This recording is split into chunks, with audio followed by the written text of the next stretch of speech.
আসসালামু আলাইকুম ওয়া রাহমাতুল্লাহি ওয়া বারাকাতুহু। আমি আমার সৃষ্টিকর্তা আল্লাহ তাআলার কাছে প্রকাশ করছি আজকে এখানে এসে নামাজ পড়া শুরু করে দেওয়ার জন্য, আপনাদের সাথে সাক্ষাৎ করে শুরু করে দেওয়ার জন্য। আমি সর্বপ্রথম এই এলাকারই মসজিদের যারা মুসলিম ভাইরা আছেন তাদের সুস্বাস্থ্য কামনা করছি। আল্লাহ যেন তাদেরকে সুস্থ রাখেন, আল্লাহ যেন তাদেরকে ভালো রাখেন। আমি গত বছর 5ই আগস্ট মুসলিম আন্দোলন করতে গিয়ে যে সকল ছাত্র এবং ভাইরা শাহাদাত বরণ করেছেন তাদের রোহের মাগফিরাত কামনা করছি। আমি বাংলাদেশের 3 নম্বরের প্রধানমন্ত্রী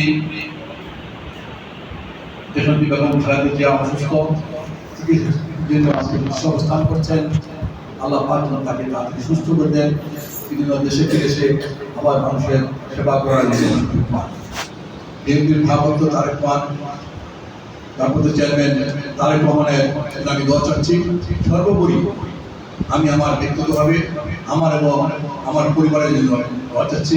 আল্লাহ পাক যেন আমাদেরকে সুস্থ রাখেন, আমাদেরকে ভালো রাখেন। আমি বক্তব্য দেব না, শুধু আজকে একটি কথা বলবো।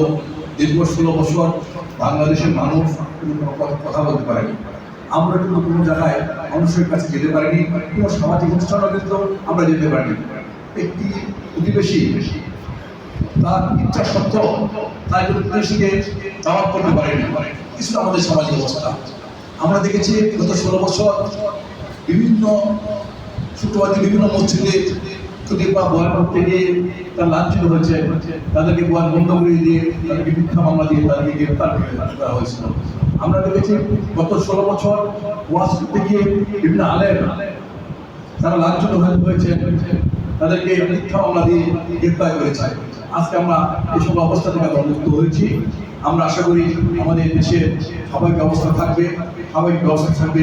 আমরা যেন সবাই মন খুলে কথা বলতে পারি, আমাদের আলেম সমাজ যেন মন খুলে বয়ান করতে পারি। এই অবস্থাকে ধ্বংস করার জন্য আমাদের একটি পার্শ্ববর্তী রাষ্ট্র এদেশের পালিয়ে যাওয়া যে গোষ্ঠী তাদের সাথে মিলে আজকে নতুন করে বাংলাদেশের এই পরিবেশকে, এই সুন্দর অবস্থাকে, বাংলাদেশের গণতন্ত্রকে, বাংলাদেশের স্বাধীনতা সার্বভৌমত্বকে, সর্বোপরি বাংলাদেশের ইসলামী মূল্যবোধকে ধ্বংস করার জন্য যে পায়তারা করছে, আমরা সবাই মিলে তা রক্ষা করব। আমরা আমাদের দেশের একটি সামাজিক পরিবেশ বজায় রাখবো, ইসলামী মূল্যবোধ বজায় রাখবো। এই আহ্বান জানিয়ে সবাইকে সংগ্রামী অভিনন্দন এবং সালাম জানিয়ে আমি আমার বক্তব্য শেষ করছি। আমার আপনাদের কাছে শুভেচ্ছা জানিয়ে আমার জন্য দোয়া চাচ্ছি। আসসালামু আলাইকুম।